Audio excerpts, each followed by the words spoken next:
αυτό μπορεί να είναι πρακτικό. Δηλαδή μπορεί να είναι οι σπουδές, μπορεί να είναι οι φίλοι σας, ο φίλος σας, όποια επιλογή κάνετε. Συνήθως τις επιλογές τις κάνουμε και μετά σκεφτόμαστε τις επιπτώσεις. Και μετά κάνουμε... Εντάξει. Άρα αυτό δεν είναι συνήθως ένα στίγμα στρατηγικής. Είναι μάλλον ένα στίγμα ανάδρασης. Ότι καταλάβαμε ότι κάναμε μια πατάτα. Η ιδέα λοιπόν είναι να το κάνετε αυτό κατανοητό πριν γίνει η πατάτα. Άρα το πρώτο πρόβλημα που έχουμε είναι το εξής και φαίνεται να είναι πολύ απλό. Είναι πριν το πρόβλημα, δεν υπάρχει πρόβλημα. Εντάξει, ομογέννηση. Ωραία. Άρα, το θέμα είναι ότι όταν κάποιος σας μιλάει για τα προβλήματα, λες, εμένα δεν με ενδιαφέρει αφού το έχω. Όταν το έχεις, λες, πού ήσουν να μου το πεις. Το βλέπετε, ας πούμε, συχνά το κάνετε με τον γιατρό. Πάνω κάτω, όταν σας μιλάει ένας γιατρός, τον γράφετε κανονικά, μετά είστε άρρωστοι και πηγαίνετε σε αυτόν που γράφετε. Πρέπει να έχεις ένα θέμα. Δηλαδή, σας δίνει συμβουλές και μετά τον ακούτε όταν σας δίνει φάρμακα. Το πιο ωραίο, μην ανησυχείτε για όσους είναι μικροί, κάνουν το ίδιο οι μεγάλοι. Οι μεγάλοι είναι λίγο πιο επιλεγμένοι, είναι ότι πάνε και ζητάνε πολλές φορές τον ίδιο. Δηλαδή, είναι όντως άρρωστο το παιδί, πηγαίνει στον άλλο γιατρό, αν είναι όντως άρρωστο. Άμα για χειρουργείο, κάνουμε τουλάχιστον 5. Εντάξει. Και μετά, βέβαια, ελπίζουμε ότι η πλειοψηφία να λέει το ίδιο πράγμα. Βέβαια, η πλειοψηφία, όπως ξέρετε, λέει πάνω το ίδιο πρόβλημα. Το θέμα είναι αν η πλειοψηφία έχει δίκιο. Ένα πρακτικό παράδειγμα. Θέλετε να κάνετε μερικές κινήσεις. Πόσες κινήσεις θα κάνετε ως το τέλος. Άρα, να δώσουμε ένα παράδειγμα που προέρχεται από μια θεωρία στα μαθηματικά, θα το δούμε πώς πάει. Έχετε μια διαπραγμάτευση, ας πούμε, εσύ με αυτό. Εντάξει, okay. Άρα, θες να του πουλήσεις κάτι και αυτός θέλει να το αγοράσει. Είναι απλό, είναι γενικό. Μπορεί να πουλήσεις μια συμβουλή, μπορεί να πουλήσεις ό,τι θες. Okay. Άρα, ας πούμε ότι θες να πουλήσεις 10 συμβουλές. Okay. Όλοι μας θα σκεφτούμε πώς θα πουλήσει την πρώτη. Αν όμως έχει στρατηγική σκέψη, θα κοιτάξει πώς θα πουλήσει την τελευταία. Στην τελευταία μπορεί να σε κοροϊδέψει. Γιατί άμα σε κοροϊδέψει, εφόσον είναι τελευταία, δεν μπορείς να κάνεις τίποτα. Ωραία. Τώρα εσύ ξέρεις ότι θα σε κοροϊδέψει την τελευταία. Άρα θα το κοροϊδέψει την πρώτη τελευταία. Ναι, γιατί λες μετά θα την πατήσω, δεν θα μπορώ να το κάνω. Αυτός τώρα ξέρει ότι θα το κοροϊδέψει την πρώτη τελευταία. Αυτό το παράδειγμα θα σας δείξει ότι στην πραγματικότητα θα σε κοροϊδέψει από την πρώτη κίνηση. Άρα, πώς θα το κάνουμε τώρα. Όταν ξέρουμε πόσες είναι οι κινήσεις, υπάρχει πάντα κοροϊδία. Στο λέω αυτό σας βοηθάει και στις σχέσεις σας, θα το δείτε. Δεν λέω όλα αυτά με τις σχέσεις αμέσως, θα καταλάβετε μετά. Ο μόνος τρόπος να μην κοροϊδέψουμε ο ένας τον άλλον είναι να μην ξέρουμε πόσες παρτίδες παίζουμε. Και τότε δεν έχουμε φαινόμενο ορίζοντα. Όταν έχουμε τον ορίζοντα, πάμε από τον ορίζοντα και ανεβαίνουμε. Δίνω ένα άλλο πρακτικό παράδειγμα. Ας πούμε, διαβάζετε τη βιβλία. Υποθέτω ότι διαβάζετε τη βιβλία. Πόσα βιβλία θα διαβάσεις ως το τέλος της ζωής.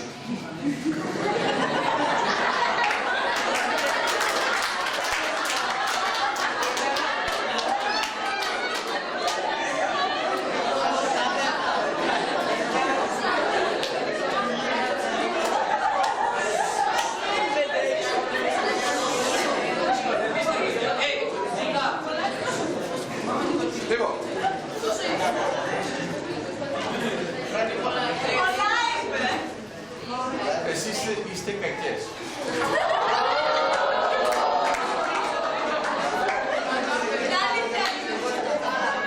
Μα δεν είπα ότι είπατε ψέμα. Είπα ότι είστε κακές. Είναι διαφορετικό. Είναι πολύ κακό. Λοιπόν, άρα, ας πούμε λοιπόν ότι θα διαβάσεις 5 βιβλία στο τέλος της ζωής σου. Θα είναι απλό για όλους. Μας βοηθάς. Αν έχει 5.000 θα κάνουμε ένα. Επειδή θα διαβάσεις μόνο 5, θα έχει μεγάλη σημασία ποια θα είναι αυτά τα 5. Αρχικά, ας πούμε οι καλές από εκεί, όμως θα σου πούν ό,τι έρχεται το διαβάζεις. Εσύ θα πεις όμως, όχι, και εγώ θα διαβάσω μόνο 5. Άρα, άμα διαβάσω ένα που είναι μάπα, θα το χάσω. Θα έχω μόνο 4 καλά. Άμα ξέρετε από την αρχή πόσα βιβλία θα διαβάσετε, οι κακές πόσα βιβλία θα διαβάσουν στο τέλος. Ανακούσω. Κάτι παραμύθια. Όσο? Εντάξει, οκ. Κατάλαβα, ας κάνουμε το μπάσκετ, στο πεντάδο. Πάμε. Άρα η ιδέα ποια είναι? Είναι ότι όταν ξέρω από την αρχή πόσα θα είναι, όταν επιλέγω τα βιβλία, τα επιλέγω σοβαρά. Πιο σοβαρά από αυτός που τα διαβάζει έτσι και λέει δεν πειράζει. Όταν ξέρετε από την αρχή, ας πούμε, ότι θα διαβάσετε 100 βιβλία σε όλη τη ζωή σας, κάθε φορά που διαβάζετε ένα βιβλίο, κάνει -1.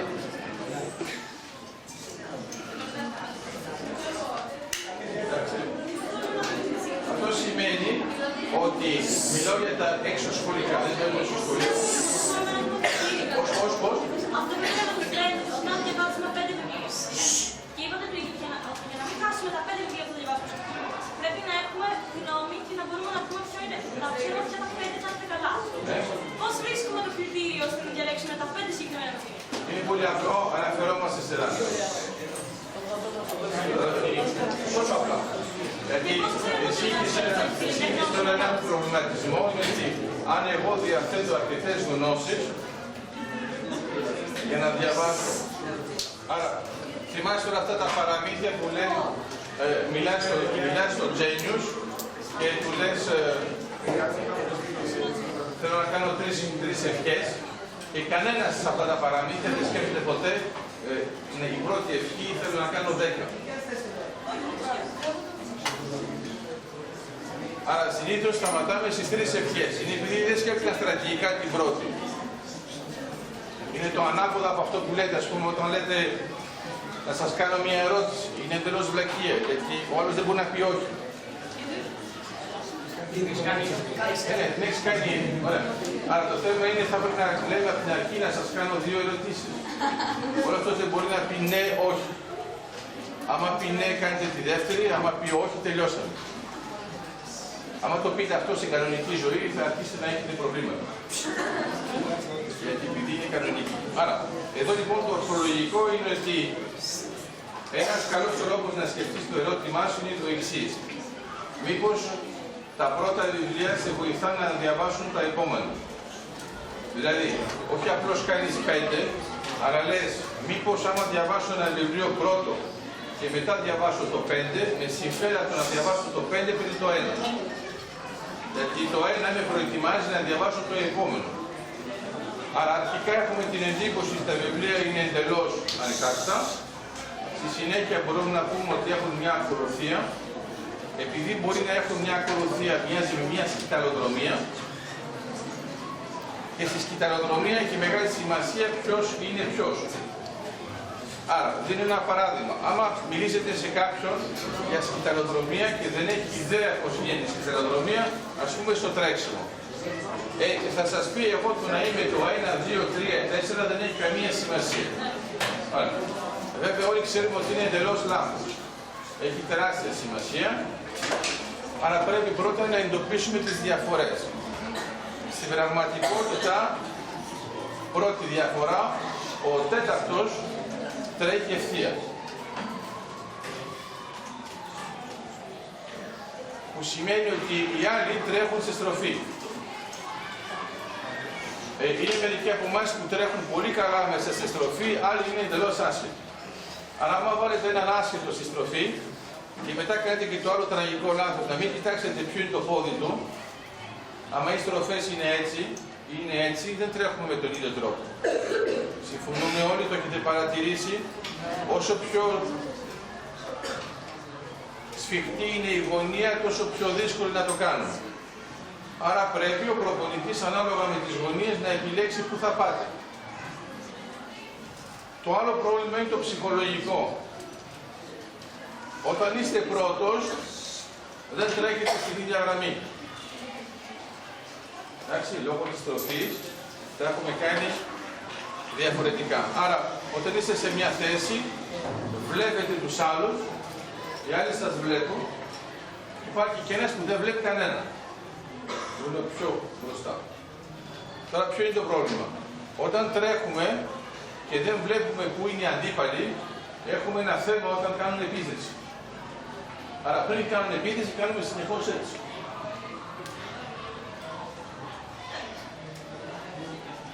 Χάνουμε χρόνο. Έχουμε και το άλλο το θέμα της ψυχολογίας ανάποδη. Είναι σπάνια αυτοί που μπορούν να τρέξουν πολύ καλά όταν βλέπουν ποπό μπροστά.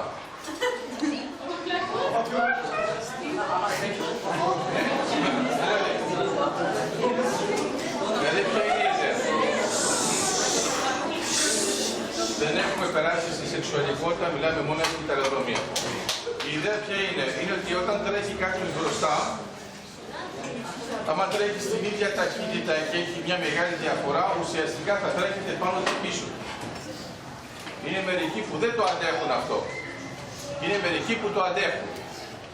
Δηλαδή ξέρουν ότι ακόμα και να τρέχουν πίσω, θα φάνε μερικά μέτρα από τη διαφορά και θα δώσουν τη σκητάλη στον άλλον, τον επόμενο, με λιγότερα μέτρα διαφοράς. Που σημαίνει ότι αυτό θα είναι προβάδισμα μετά τη στροφή. Αυτό έχει σχέση με την ψυχολογία. Όταν φέρνουμε αυτή την ψυχολογία στο εκατοστάρι, σε ένα εκατοστάρι, ας πούμε ότι το τρέχετε με 10 δευτερόλεπτα. Η μέγιστη ταχύτητα για έναν άνθρωπο είναι 6 δευτερόλεπτα. Ναι. Είναι πολλά τα 6. Είναι πολλά τα 6. Δεν έχει σχέση με ποια ταχύτητα τρέχεις, είναι αν είσαι στο μέγιστο. Άρα, θα έχει σημασία που θα βάλουμε το εξάρι. Αν έχετε ανθεκτικότητα στη ψυχολογία, θα βάλουμε το εξάρι στο τέλος. Γιατί? Γιατί στην πραγματικότητα, αν το βάλετε στο τέλος, οι άλλοι θα έχουν ξεκινήσει πριν από εσάς, θα τρέχετε λοιπόν πίσω τους, και επειδή όμως έχετε ανθεκτικότητα και δεν σας πειράζει ο ποπός τους, την ώρα που θα κάνετε επίθεση, αυτοί θα σας προβλέπουν. Άρα, άμα κοιτάξετε λίγο τους αγώνες στα 100 μέτρα, θα δείτε ότι πάνω κάτω υπάρχει ένα τσούρμο που πηγαίνει με τη διαταχύτητα, μπορεί ένας να είναι από πίσω και ξαφνικά ο ένας ξεκινάει. Και λες, καλά, τι κάνει αυτός, έβαλε πύραυλο, τι έκανε? Έχει βάλει το άλλο εξάρι. Οι άλλοι τελειώνουν το εξάρι τους, αυτός αρχίζει. Το θέμα είναι ότι για αρκετή ώρα τρέχει πίσω από τους άλλους. Άμα δεν το αντέχετε, θα σας πει ο προπονητής, βάλτε το στην αρχή και άμα σε φτάσουν σε αυτό. Αυτό τι θέλω να σας πω. Φανταστείτε τώρα πόσες τεχνικές κάνουμε στα παίγνια, στον αθλητισμό, που είναι πολύ σύντομα και βάζουμε τόση στρατηγική. Άμα κάνετε μαραθώνιο, το πιο εντυπωσιακό, άμα κάνετε λίγο προπόνηση με έναν μαραθωνοδρόμο, είναι ότι εσείς θα πεθάνετε σε μερικά χιλιόμετρα και αυτό συνεχίζει να τρέχει κανονικά. Και λες, είναι τρελός ο άνθρωπος, γιατί εσείς έχετε κάνει 5 χιλιόμετρα και αυτός θα φτάσει στα 42. Η ταχύτητα που χρησιμοποιεί τα 5 σας φαίνεται ήδη εξωπραγματική. Όμως αυτός τρέχει για να αντέξει 42. Εσείς προσπαθείτε να τελειώσετε τα 5. Άρα, το βάδισμα. Όπως βλέπετε, ας πάρουμε τώρα το βάδι. Πολύ απλό. Όταν τους βλέπετε τους επαγγελματίες να περπατούν στο βάδι, λέτε, εντάξει, ο άνθρωπος δείξει να περπατάει. Εντάξει, τον βλέπετε τουλάχιστον ως ανώμαλο, γιατί κάνουν κάτι κινήσεις έτσι και με τα πόδια, ενώ στην πραγματικότητα τι έχουμε σκεφτεί? Έχουμε σκεφτεί ότι όταν περπατάμε, αυτό που δεν προσέχουμε, θα το βλέπετε μετά με τα παπούτσια σας όταν τα λιώνετε, γιατί είναι μια ένδειξη, περπατάμε με έναν τρόπο που δεν είναι κανονικός. Όλοι. Γιατί δεν περπατάμε με τον βέλτιστο τρόπο, περπατάμε απλώς για να σηκώσουμε το βάρος μας. Αν η ιδέα ήταν να μην σηκώνουμε το βάρος μας, αλλά να πηγαίνουμε γρήγορα, θα μου λέγατε τότε γιατί να μην τρέξουμε. Όταν τρέχουμε έχουμε τα δύο πόδια πάνω από το δάπεδο. Δεν τα πατάμε. Εντάξει, αυτή είναι η μεγάλη διαφορά. Στο βάδι πρέπει να υπάρχει πάνω το ένα πόδι κάτω. Άρα τι παρατηρήσαμε? Παρατηρήσαμε ότι οι γωνίες από τα πόδια πρέπει να είναι από 180-90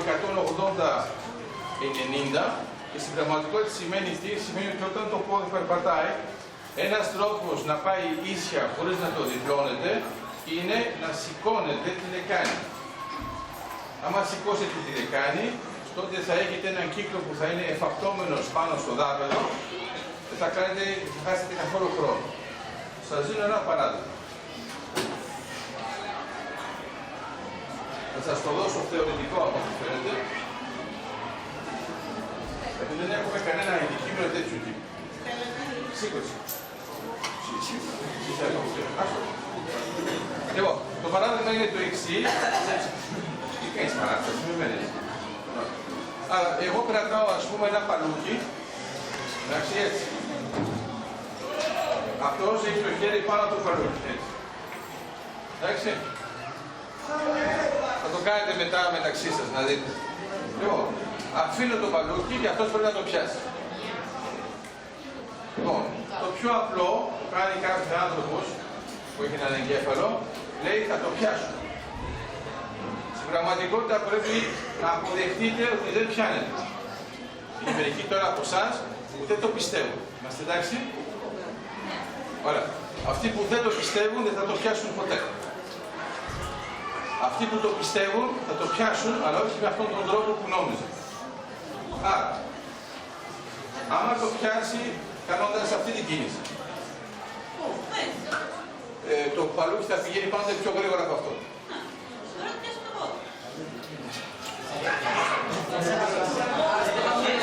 Έχεις ήδη παρατσούκλει, άστο καλύτερα. Λοιπόν, άρα αυτό που συμφέρει είναι να είναι τεντωμένο το χέρι και με εδώ γίνεται κατευθείαν έτσι. Θα μου πείτε, μα δεν είναι πολύ βολικό να το πιάσω, μόνο με αυτό θα αναπτύξετε μεγάλη ταχύτητα για να το πιάσετε. Θα το πιάσει σχεδόν πάντα, με λίγο τεχνική. Άρα τι θέλω να σας πω. Μερικές φορές οι δυσκολίες στη ζωή μας προέρχονται από το γεγονός ότι δεν πιστεύουμε ότι υπάρχει δυσκολία. Άρα, επειδή δεν πιστεύουμε ότι υπάρχει δυσκολία, λες θα τα βγάλω πέρα. Επειδή υπάρχει όμως δυσκολία, τρως τα μούτρα σου. Μετά λες θα ξαναπροσπαθήσω. Αλλά αν το κάνεις 3 φορές, αυτό είναι κόπανος, παραπάνω αλλάζουν λεξιλόγια. Η ιδέα ποια είναι? Το πιο καλό που πρέπει να καταλάβουμε είναι πού είναι οι δυσκολίες. Εδώ, ας πούμε, η δυσκολία είναι το παλούκι, δεν κάνει κάτι εναντίον σου, είναι θέμα βαρύτητας. Άρα πέφτει με ένα τζετ. Το θέμα είναι ότι με αυτή την ταχύτητα, εσύ μέχρι να δώσεις εντολή στον εγκέφαλό σου, να το κάνει με το χέρι, να ξεδιπλωθεί και να το πιάσει, είναι πολύ απλό, το βλέπεις κάτι. Το άλλο, δεν προσπαθείς να κάνεις μία κίνηση που το πιάνει, προσπαθείς να κάνεις μία γρήγορη κίνηση και επειδή είναι γρήγορη αυτό το πιάνει. Αλλά μερικές φορές θα κάνουμε ανάποδα. Άμα επιλέγουμε να καθορίσουμε την πορεία του χεριού μας από τον στόχο, αποτυχαίνουμε. Άμα επιλέγουμε να καθορίσουμε την πορεία από το εμπόδιο, τότε πετυχαίνουμε. Όταν το κάνει κάποιος, άμα έβαζα τώρα 2 άτομα, και σου είχα πει κρυφά τη μέτρη. Να βλέπω τον πρώτο να το κάνει, τον δεύτερο να το πιάνει. Όλοι μας θα λέγαμε, α, είναι πιο γρήγορο. Καμία σχέση. Δεν είναι πιο γρήγορο. Είναι ότι σκέφτηκε πριν. Άρα, άμα θέλετε να είστε γρήγοροι στη ζωή, πρέπει να είσαστε αργοί στη σκέψη. Όταν είσαστε γρήγοροι στη σκέψη, τότε είστε αργοί στη ζωή. Δηλαδή, τρώτε πιο γρήγορα τα μούτρα σας, τίποτα άλλο. Εδώ η ιδέα ποια είναι? Η πορεία της ζωής μας καθορίζεται περισσότερο από τα εμπόδια παρά από τους στόχους. Άρα φαίνεται πολύ δύσκολο να το καταλάβουμε αυτό και γι' αυτό σας παίρνω αυτά τα παραδείγματα από τα αθλήματα και το βλέπετε σοβαρά. Θα ήθελα να ξανασκεφτείτε όταν θα δείτε κάποιον που πηδάει άλμα ύψος και να δείτε πώς τρέχει. Θα δείτε ότι ο κανονικός άνθρωπος, άμα έβλεπε τον πύχη εδώ, θα έτρεχε έτσι και αυτός που έχει τεχνική θα τρέξει πάνω σε ένα κύκλο. Όταν θα το δεις θα πεις έχεις πρόβληση. Γιατί τρέχεις πάνω σε ένα κύκλο, αυτό εδώ είναι, γιατί πας εδώ.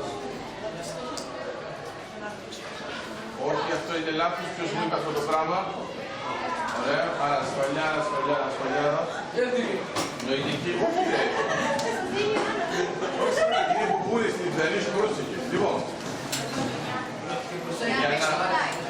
στην πραγματικότητα δεν θέλεις να αναπτύξεις ταχύτητα. Θέλεις να χρησιμοποιήσεις το βάρος σου. Όταν τρέχεις ευθεία, όλο το βάρος σου, στην πραγματικότητα, δεν χρησιμοποιεί καθόλου τη φυγόγεντρη. Όταν τρέχεις πάνω σε έναν κύκλο, θες δεν θες, η φυγόγεντρη σε πετάει προς τα έξω. Παρατηρήστε αυτό, δεν σε πετάει προς τα μέσα. Αυτή η φυγόγεντρη που σε πετάει προς τα έξω, άμα κάνεις έναν καλό κύκλο, θα είναι τόσο δυνατή που την ώρα που θα την αφήσεις να σε πετάξει, θα σου επιτρέψει να πηδήξει. Άρα αποθηκεύεις ενέργεια. Και το κάνεις αυτό και με το βάρος σου. Η ιδέα λοιπόν δεν είναι να αφήσεις ταχύτητα. Άμα δεις κάποιον να τρέχει πιο γρήγορα πάνω σε μια καμπύλη παρά σε μια ευθεία, θα έχεις ένα θέμα. Τώρα, τα εμπόδια πώς τα βλέπουμε. Ας πούμε, συνήθως όταν ερχόμαστε στο σχολείο, μας ενοχλεί το σχολείο, γιατί λέμε εγώ τους ώρες θέλω να πιάσω δουλειά. Και ξεχνάμε ότι το σχολείο δημιουργήθηκε για να μας καθυστερήσει να πιάσουμε δουλειά. Για ποιο λόγο? Άμα πιάνετε δουλειά στην ηλικία που είστε, θα κάνετε πολύ μικρές επιλογές στη δουλειά σας. Δηλαδή δεν θα έχετε καμία τεχνογνωσία ειδική. Άρα έρχεται το σχολείο και λέει, τα παιδιά σε πολύ μικρή ηλικία δεν ξέρουν ακόμα τι θέλουν. Άρα τα σπρώχνω κάμποσα χρόνια μέχρι να μάθουν αρκετά πράγματα για να μπορούν να επιλέξουν τι θέλουν. Άρα στην πραγματικότητα σας υπενθυμίζω ότι πριν το 1870 όλοι σας εδώ δουλεύατε, χωράφια, εργάτες, ό,τι θέλετε. Ξαφνικά μπαίνει υποχρεωτικό το σχολείο από την πρώτη ιδέα του Δημοφερή και λέμε απαγορεύεται τα παιδιά να δουλεύουν. Αλλά στην πραγματικότητα απαγορεύεται να δουλεύουν για να μην δουλέψουν σε εργασίες που είναι μόνο αγκαρίες. Όταν μπαίνουμε λοιπόν στο σχολείο, αρχίζουμε να μαθαίνουμε μερικές δυσκολίες. Άρα, εδώ πάλι ένα θέμα. Είναι μερικοί από εσάς που θέλουν στο σχολείο να μαθαίνουν μόνο αυτά που είναι χρήσιμα. Δεν είναι? Τα άλλα, εφόσον δεν είναι χρήσιμα, δεν είναι ανάγκη. Η διευθύντρια τώρα χαμογελάει, σου λέει πού το πάει, θα του χαλάσει το μάθημα, θα δούμε. Λοιπόν, άμα όλος ο στόχος της ζωής σας είναι να είστε χρήσιμοι, τότε πρέπει να κάθεστε συνεχώς στην τουαλέτα. Άρα εξηγώ. Όταν μπαίνετε σε ένα σπίτι, το σημείο που είναι το πιο χρήσιμο είναι η τουαλέτα. Γιατί, όχι το φαΐ, θα δεις, θα σου δώσω ένα παράδειγμα. Όταν θα μπεις σε ένα σπίτι και θες να το αγοράσεις, εντάξει, άμα δεν υπάρχει κουζίνα, θα τη βάλεις. Άμα δεν υπάρχει τουαλέτα, δεν θα μπεις. Αρχίζεις πρώτα με την τουαλέτα. Μετά το δεύτερο είναι η κουζίνα, όντως, και το τρίτο η κρεβατοκάμαρα. Άρα πάνω κάτω, με αυτά τα τρία χρήσιμα, έχετε αποδείξει ότι είμαστε ζώα. Γιατί και το ζώο κοιμάται, και το ζώο τρώει, και το ζώο ξέρετε τι κάνει. Ωραία. Που σημαίνει ότι αυτό και χωρίς να κάνετε καμία προσπάθεια, τα τρία αυτά θα τα κάνετε ούτως ή άλλως. Άρα, άμα θέλετε να μην φάτε, θα δείτε πόσο διάρκεια έχει. Άμα θέλετε να μην κοιμηθείτε, θα δείτε πόσο διάρκεια έχει. Και άμα θέλετε να μην πάτε τουαλέτα, πάλι θα δείτε πόσο διάρκεια έχει. Αυτά τα τρία που είναι χρήσιμα δεν είναι καθόλου ουσιαστικά. Αλλά το πιο ουσιαστικό σε ένα σπίτι είναι αυτό που είναι το πιο άχρηστο, φαινομενικά, και είναι η βιβλιοθήκη. Γι' αυτό όταν αγοράζετε σπίτι, δεν το αγοράζετε με βιβλία που είναι ήδη μέσα, αλλά το αγοράζετε με τουαλέτα που είναι ήδη μέσα. Άρα, Αν όλη η σκέψη σας βασίζεται στο θέμα της χρησιμότητας, να ξέρετε ένα παράδοξο κοινωνικό, όταν κάνουμε κάτι χρήσιμο, το πιο πιθανό είναι να είναι εντελώς ανούσιο. Όταν κάνουμε κάτι το οποίο είναι άχρηστο, έχει μεγάλες δυνατότητες να είναι χρήσιμο σε επίπεδο ουσία. Άρα, εδώ αυτή η διαφορά θα είναι πολύ σημαντική. Για ποιο λόγο? Το θέμα είναι η προετοιμασία. Ποιοι σας αρέσει να βλέπετε ταινίες? Είναι δύσκολο να μην σας αρέσει, γιατί ούτως ή άλλως οι ταινίες κινούνται. Άρα και να μην το θέλατε, μόλις κάποιος κουνιέται, το κοιτάζετε. Γι' αυτό δεν μας αρέσουν πολύ οι ταινίες που είναι πολύ αργές. Αλλά μόλις έχει πολλή κίνηση, για τα αγόρια να έχει περιπέτεια, άμα μπορεί να έχει 2-3 εκρήξεις, για τα κορίτσια να έχει αρκετά βιολιά, να μην έχουμε θέμα και να μπορούμε να κλάψουμε έτσι γνήσια, ας πούμε. Δηλαδή, άμα δεν κλάψουμε γνήσια, εμένα μου αρέσει πάρα πολύ, ξέρετε, ο άλλος έχει δει ταινία τρόμου και σχεδόν κλαίει από το φόβο του και λέει ήταν τέλειο. Και μετά βλέπει τα κορίτσια που είναι έτσι τα μάτια έτσι και λένε αυτή η ιστορία ρομαντική ήταν τέλειο. Δεν έχουν φύγει τα μάτια. Άρα να ξέρετε για τους άντρες πάντοτε να έχετε χαρτομάτια μαζί, για τις γυναίκες δεν είναι ανάγκη να βαφτείτε λίγο πριν την ταινία.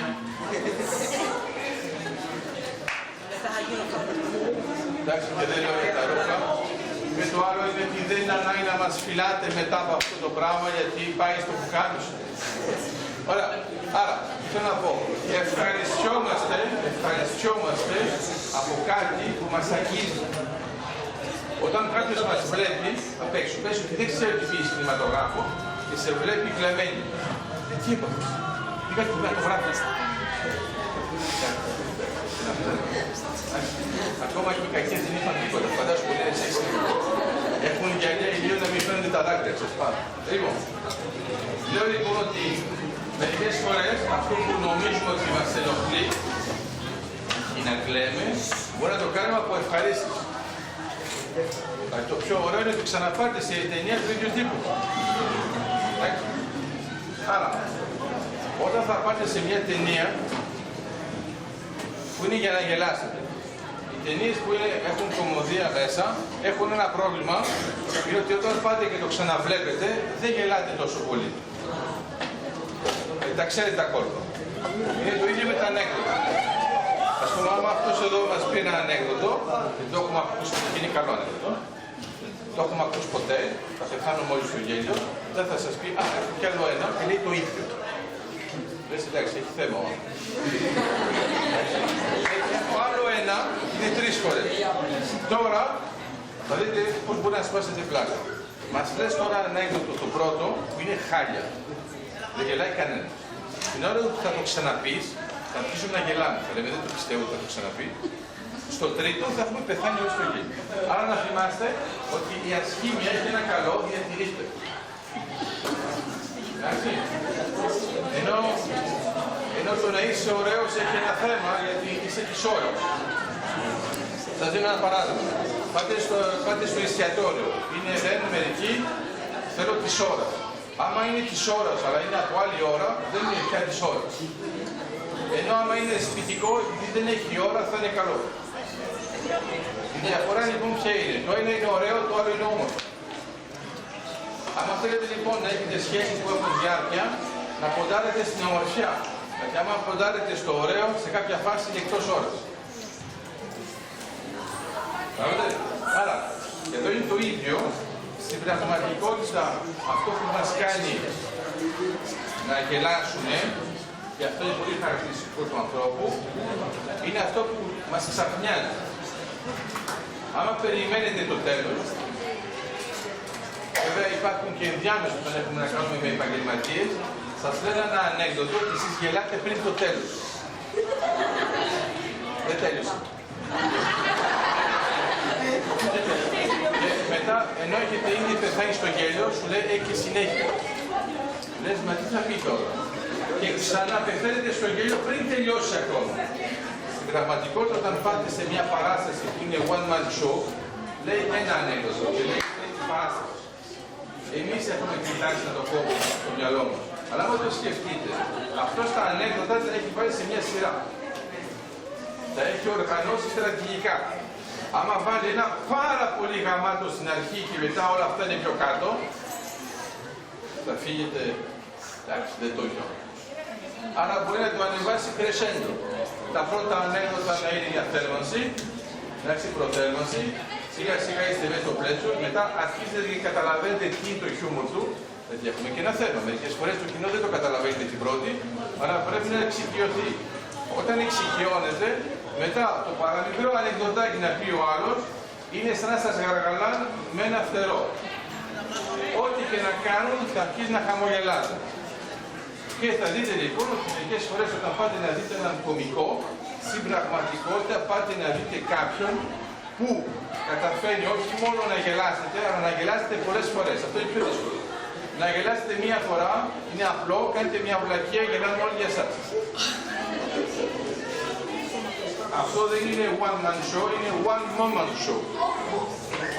Αλλά το θέμα είναι ότι μερικές φορές σας λέει, άμα θες, θα μπεις σε μια εκπομπή και όλοι θα μιλάνε για σένα. Λες τέλεια, θα είμαι διάσημη. Θα σου λένε ξεβρακώσου. Λες όντως, άμα το κάνω θα μιλάνε όλοι για μένα. Αλλά το θέμα είναι πόσες φορές να ξεβρακωθείτε.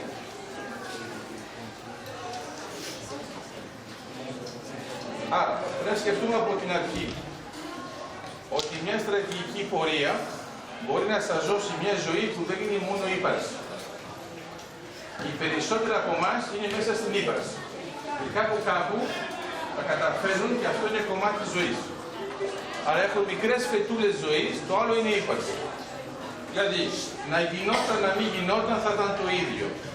Ενώ άμα είναι ζωή, λες, ρε παιδί μου, αυτό που έγινε τώρα θα το θυμάμαι όλη τη ζωή. Θα το θυμάμαι μέχρι το θάνατό μου. Λες και αυτό είναι το πιο σημαντικό. Λίγο πριν το θάνατο, τι θυμάμαι, τη ζωή. Ωραία. Άρα, άμα το πρόγραμμα θες να πεις κάτι, αυτό θυμάσαι. Εντώνεις, ωραία. Λοιπόν, όταν το σκεφτείτε ορθολογικά, μπορείτε να πείτε το εξής. Άμα σκεφτώ από πριν αυτά που θα κάνω μετά. Έχει νόημα. Αυτοί που θα πούν όχι, είναι κατευθείαν στα ζώα.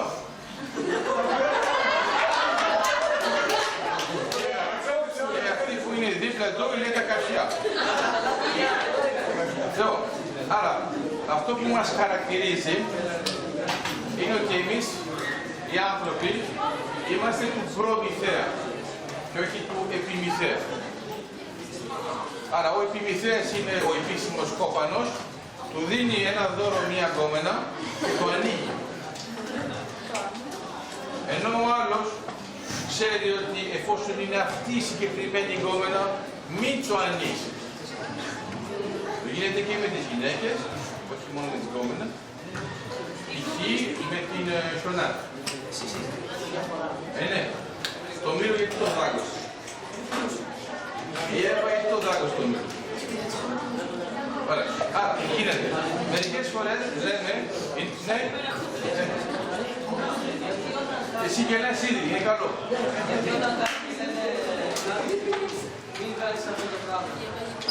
Αυτό είναι αντιδραστικό.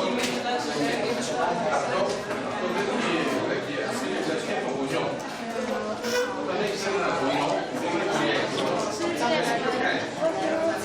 Αυτό είναι σαν να σου λέει, κάνε το σε λίγο να μην μπορέσεις.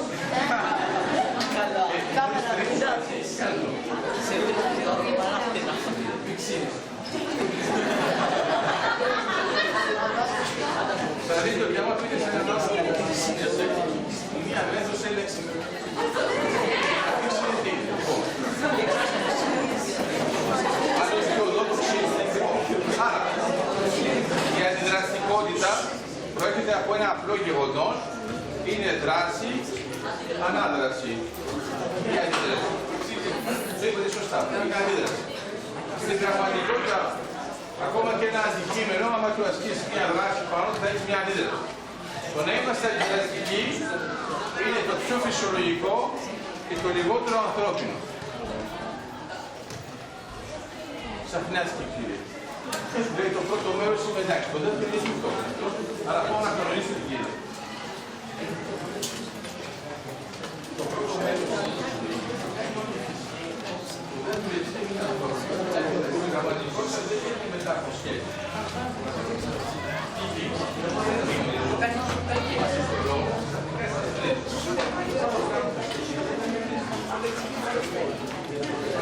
Τώρα,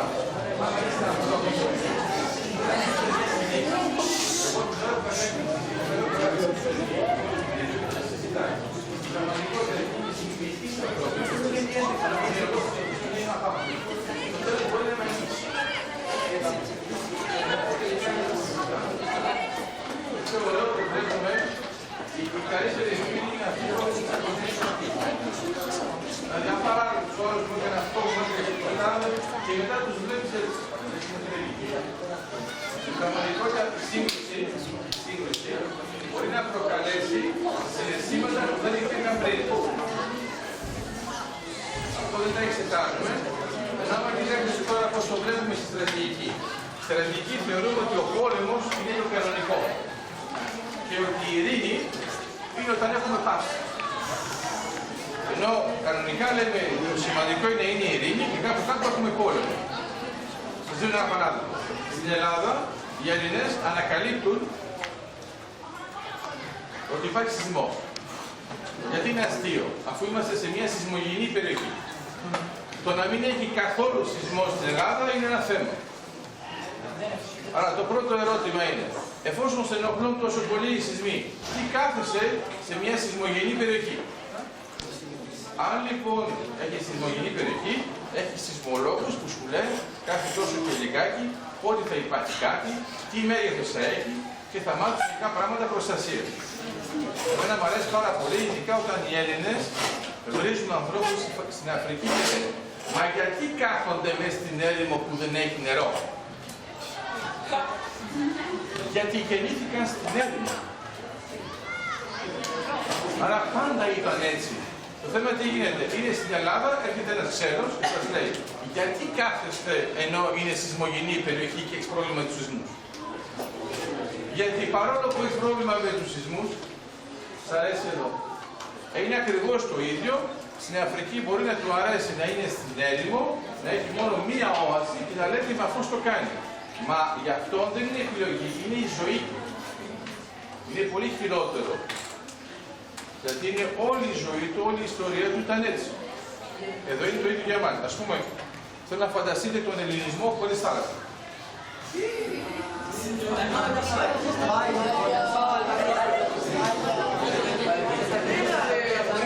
Είναι σε μερικές χώρες, να ξέρετε, ότι δεν έχουν πρόσβαση καθόλου στη θάλασσα. Καθόλου. Εμείς, επειδή έχουμε πρόσβαση συνεχώς πάνω στη θάλασσα, θεωρούμε ότι εντάξει, παιδί μου, όταν πάμε στο εξωτερικό και πάμε σε μια χώρα που να μην έχει στην πόλη που πάμε ούτε ποτάμι ούτε θάλασσα, ξαφνικά λέμε καλά, η θάλασσα που είναι. Λέμε εδώ δεν έχουμε. Δεν σας λείπει, να μας λείπει τι. Μας λείπει αυτό που γνωρίζουμε. Γιατί νοητικά είναι πολύ δύσκολο να μας λείπει η αυτοψία πριν την παρουσία. Γι' αυτό μας το κοιτάξτε και στα μαθηματικά, πρώτα φτιάξαμε τους αριθμούς, μετά φτιάξαμε το 0 και μετά φτιάξαμε το κενό. Και να μιλάς για το κενό θέλει πολύ πείρα. Είναι δύσκολο να πει, ας πούμε, κάποιος ότι δεν έχω κάτι που δεν έχει δει ποτέ. Ενώ όταν το έχει και το πάρει κάποιος, λες αυτό είναι δικό μου, το είχα, μου λείπει. Άρα, για να σας λείπει κάτι, πρέπει να το έχετε δει το πιο φυσιολογικό. Όταν φτάσετε στο επίπεδο να σας λείπουν αυτά που δεν έχετε δει ποτέ, δεν θα σας χαρακτηρίσω. Το σκεφτείτε μετά. Είναι μερικοί που θα νομίζουν διαφορά τσάπης. Άρα, πρέπει να σκεφτείτε, είναι μερικοί από εσάς που πουσούν το σχολείο. Εντάξει, άλλοι λένε ότι το μισούν έξω, άλλοι λένε ότι σχεδόν δεν το μισούν, άλλοι λένε ότι λίγο τα βάζουν. Άρα έχει πολύ πλάκα γιατί μια μέρα σε ένα λύκειο είπα σήμερα αποφασίζουμε ότι το σχολείο δεν υπάρχει. Δεν υπάρχει ούτε το σχολείο, ούτε το πανεπιστήμιο, δεν μπορεί να κάνει σπουδές, είμαστε όλοι εντάξει. Και ρωτάω στους άλλους. Βλέπω και μερικές καθηγήτρες, οι γονείς δεν μακάρι να ήταν έτσι, παιδί μου. Αλλά όταν ρωτάω στα παιδιά, εσύ τι δουλειά θα κάνεις, του πετάγεται μία και λέει νηπιαγωγός. Λέω πώς θα κάνεις νηπιαγωγός, εφόσον δεν έχει πια σχολείο και δεν μπορείς να κάνεις σπουδές. Λέει, μα εγώ αγαπώ τα παιδιά. Λέω ότι τα αγαπάς τα παιδιά δεν σημαίνει ότι επάγγελμα. Αυτό λέγεται γενιά. Άρα στην πραγματικότητα, εκεί στο παιδαγωγικό, μαθαίνουμε στους δασκάλους να γίνουν παππούς και γιαγιά. Επαγγελματικά. Βέβαια η μεγάλη διαφορά είναι ότι ο παππούς και η γιαγιά, επειδή είναι προς το τέλος, κάνουν μια πράξη που είναι ριζικά διαφορετική με όλα αυτά που έχετε ακούσει προς παρόν, είναι ότι κάνουν όλα τα χατήρια. Άρα έχετε συνήθως τους γονείς, και εδώ τους λατρεύω αυτούς τους γονείς, διότι θα κάνουν το ίδιο μετά. Και λέει, απαράδεκτο ο παππούς και η γιαγιά, μας χαλάνε τα παιδιά.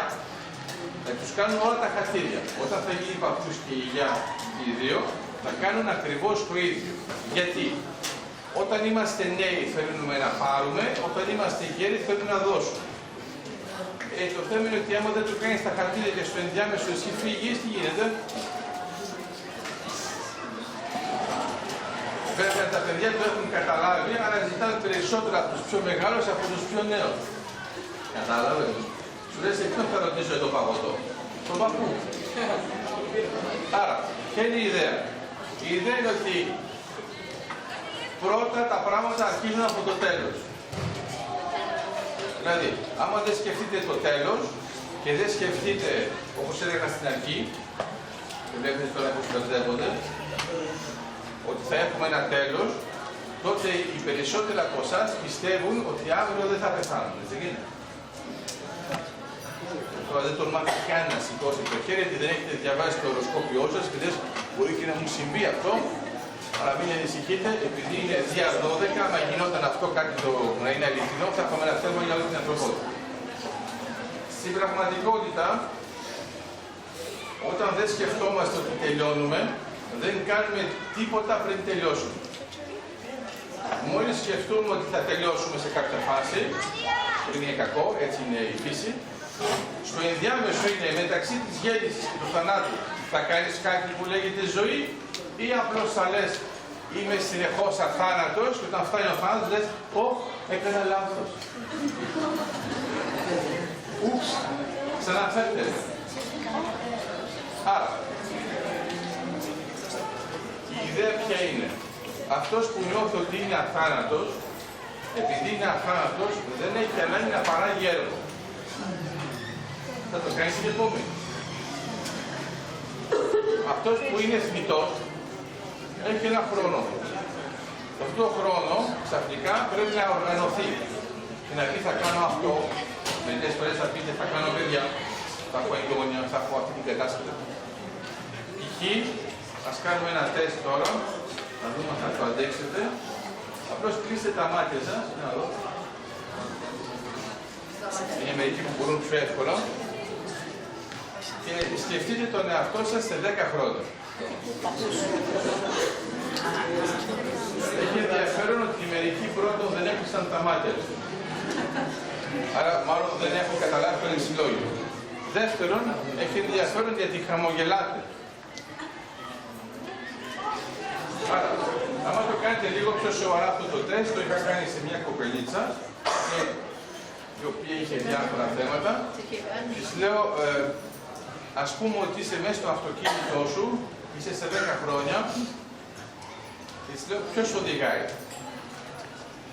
Λέει ο άντρας.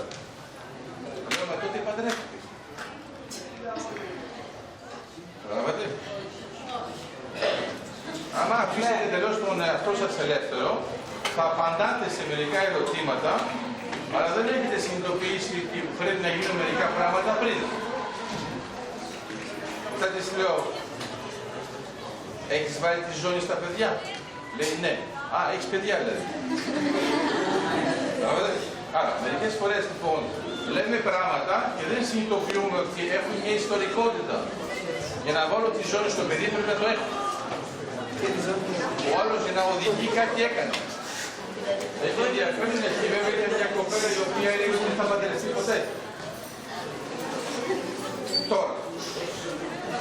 Αλλά συν 10 χρόνια το έκανε. Μα εμείς δεν τις λέγαμε να θα παντρευτεί τώρα. Άρα, η ιδέα είναι ότι πώς να απαντήσετε για τον εαυτό σας, ο οποίος θα ζει σε 10 χρόνια. Το πιο αστείο της υπόθεσης, προσέξτε μην γελάσετε, γιατί θα το θυμηθείτε, είναι ότι μπορεί σε 10 χρόνια να μην μιλούσατε καν στον εαυτό σας. Δηλαδή, να ξαναδείτε τον εαυτό σας μετά από 10 χρόνια και να θεωρήσετε τον εαυτό σας τόσο κόπανο, να λες, εγώ δεν θα κάνω παρέα. Και το πιο ωραίο είναι ότι είστε εσείς. Άρα πρέπει μερικές φορές να μην είστε τόσο σκληροί. Αυτές που έχουν σχέση με την ακτή. Γιατί στην πραγματικότητα εξελισσόμαστε. Εγώ δεν θεωρώ ότι θα διαβάζεις μόνο 5 βιβλία, το ξέρετε. Εγώ θεωρώ ότι μου απαντάς με ειλικρίνεια ότι θα διαβάζεις 5. Αλλά εγώ άμα σου απαντούσα με ειλικρίνεια ότι όντως θα έχεις διαβάσει μόνο 5 ως το τέλος της ζωής σου, τότε θα πίστευα ότι θα πεθάνεις πολύ σύντομα. Άρα στην πραγματικότητα τι κάνω? Σκέφτομαι ότι αυτό είναι αυτό που σκέφτεσαι τώρα. Δεν με πειράζει. Το δέχομαι, αλλά δεν σημαίνει ότι το αποδέχομαι. Γιατί σου αφήνω περιθώριο και να με ξαναδείς, ας πούμε, σε 10 χρόνια και να μου πεις, ξέρεις, δάσκαλε, έχω διαβάσει ήδη 10, τώρα τι να κάνω? Άρα, πρώτα απ' όλα, μόνο οι βλάκες δεν αλλάζουν ποτέ γνώμη. Συνήθως το ανέκδοτο λέει, αυτό έλεγα πάντα. Τώρα, εντάξει, θα το ξαναπώ μετά, θα δεις, αυτό είναι ωραίο κριτήριο. Άρα, που σημαίνει ότι πρέπει να δείτε τον εαυτό σας, τα βλέπετε τα κοχύλια. Τα κοχύλια. Τα κοχύλια, όταν τα βλέπουμε και σκεφτόμαστε πώς γεννήθηκαν, είναι το μικρό κομματάκι που είναι στη μύτη. Αυτό το μικρό κομματάκι που είναι στη μύτη μεγάλωσε και είναι τεράστιο, ενώ είναι το ίδιο. Άρα, τι θέλω να σας πω. Άμα το κοχύλι είχε φτιάξει το κοχύλι γύρω του, με το ίδιο μέγεθος που έχει στο τέλος, έχει ένα θέμα, όταν θα ήταν μικρό θα χανόταν. Κοχύλι έτσι, παιδιά που είναι. Λοιπόν, είναι λαβύρινθος. Αυτό είναι ακριβώς αυτό που συμβαίνει με τα μικρά παιδιά σε ένα σπίτι. Αυτό υπάρχει ένα ωραίο μουσείο στην Αμερική, όπου όλα τα μεγέθη του σπιτιού είναι στο μέγεθος των παιδιών. Ξαφνικά βλέπετε το ψυγείο, εσείς ως ενήλικας, το ανοίγετε έτσι. Άρα δεν σκέφτεστε ότι τα παιδιά, όταν είναι πολύ μικρά και κοντά, παίρνουν πράγματα από κάτω προς τα πάνω, που όπως καταλαβαίνετε σε ένα ψυγείο έχουμε κάνει ακριβώς το αντίθετο. Όταν βάζετε το μπουκάλι στο ψυγείο, το βάζετε από πάνω προς τα κάτω και μπαίνει η θήκη. Ο άλλος πρέπει λοιπόν να το κάνει έτσι. Αυτό είναι το τέλειο για να σε γλιστρήσει. Που σημαίνει ότι τα βάζουμε σε ένα επικίνδυνο περιβάλλον, γιατί τους έχουμε βάλει ένα τεράστιο κοχύλι εκεί που είναι φτιαγμένο το κοχύλι για μας. Άρα είστε 2, έχετε τόσο σπίτι. Είστε 4, έχετε έτσι. Ο άλλος που είναι μέσα στην τετράδα είναι τόσο. Προφέρετε. Και γι' αυτό, άμα προσέξετε, ρωτάτε στους γονείς σας, τους λέτε το πατρικό σου σπίτι, τεράστιο. Πάτε να δείτε το πατρικό είναι. Λέτε, ποιο είδες τόσο τεράστιο το πατρικό? Άρα, σημαίνει ότι τα πράγματα εξελίσσονται και με την εξέλιξή μας. Δηλαδή, προς το παρόν έχετε αυτές τις γνώσεις. Αν σας κάνω ερωτήσεις, είναι με τις γνώσεις που έχετε. Άμα έχετε ακόμα τις ίδιες γνώσεις σε 10 χρόνια, έχουμε ένα θέμα. Άρα το θέμα είναι ότι αν αξιολογήσετε τον εαυτό σας μετά από 10 χρόνια αυτό που είστε τώρα. πώς θα σας φαινόσασταν.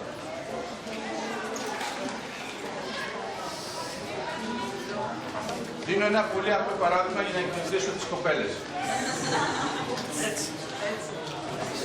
Καλά, βέβαια αυτό ισχύει και για τα αγόρια τώρα, θα καταλάβετε γιατί. Έχει σχέση με το μαλλί.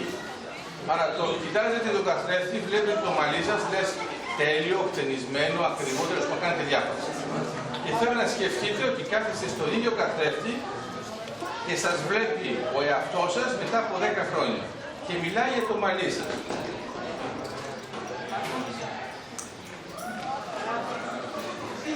Είναι πολύ απλό, κοιτάξτε λίγο πιο παλιές ταινίες και κοιτάξτε τι λέτε εσείς για αυτές που είναι φτενισμένες έτσι.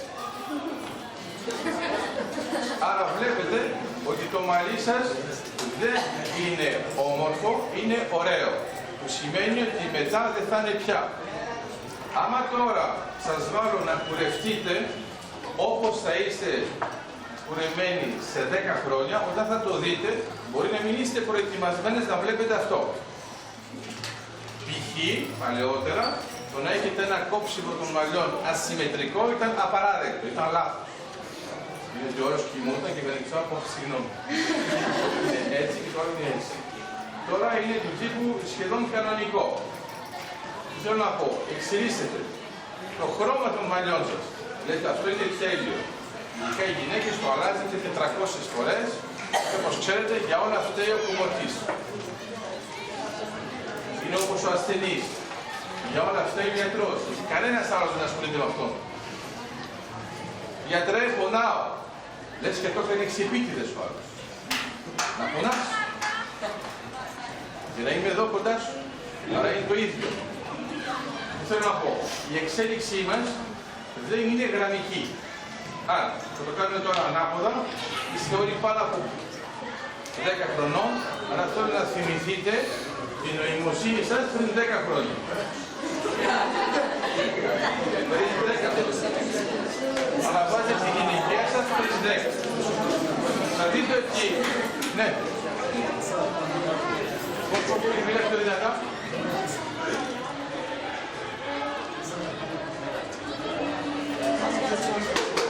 Να σου πω ένα πράγμα. Προηγουμένως όταν είπα για την αλλαγή των μαλλιών, εσύ ειδικά είπες με εγώ, αλλά τώρα μας λέει ότι πριν 10 χρόνια ήσουν ξανθιά. Άρα εδώ μου θυμίζει τους άντρες που θεωρούν ότι η Marilyn Monroe ήταν ξανθιά. Ενώ βέβαια ήταν μελαχρινή. Τι θέλω να πω. Άμα θυμηθείτε, θα δείτε ότι η διαφορά μεταξύ σας και των μεγάλων είναι ότι οι μεγάλοι, άμα τους βάλετε 10 χρόνια, πάνω κάτω θα έμοιαζαν με αυτό που είναι. Ενώ εσείς θα λέγατε, μα είναι δυνατόν να έκανα αυτό το πράγμα. Το πιο ωραίο είναι όταν βλέπετε τα παιχνίδια σας. Δεν πιστεύω ότι είναι τόσο βλάκα. Λέει, έχει ένα παιχνίδι που σας φαίνεται εσάς εντελώς άσχημο και σας λέει η μάνα σας, αυτό το πράγμα έπαιζε σε 2 χρόνια. Για 2 χρόνια ήταν το τέλειο παιχνίδι. Λέτε εγώ. Και ευτυχώς έχει ένα καλό, μέχρι το έχετε ξεχάσει. Άρα, θέλω να σας πω λοιπόν, τώρα είσαστε στο σχολείο, στο γυμνάσιο, φανταστείτε σε 10 χρόνια, θέλει να πει ότι έχετε τελειώσει το γυμνάσιο, έχετε τελειώσει το λύκειο, έχετε τελειώσει το πανεπιστήμιο για όσους θα κάνουν πανεπιστήμιο και πάνω κάτω είστε στην αρχή της όριμης ζωής σας. Για εσάς είναι τεράστιο 10 χρόνια. Εντάξει. Για μας ξέρουμε πάνω κάτω πώς θα πάει, πώς θα μας ξαφνιάσει. Αλλά θέλω να σας πω ότι φανταστείτε ότι τα πράγματα δεν πάνε γραμμικά.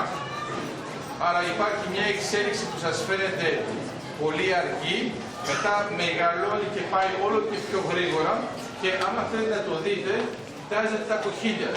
Τα κοχύλια είναι πολύ πολύ μικρά, μετά είναι πιο μεγάλο, το επόμενο είναι πιο μεγάλο και από τα δύο. Και συνεχίζει. Το τελευταίο είναι τόσο μεγάλο που σας φαίνεται να έχει το μέγεθος από όλο το κοχύλι.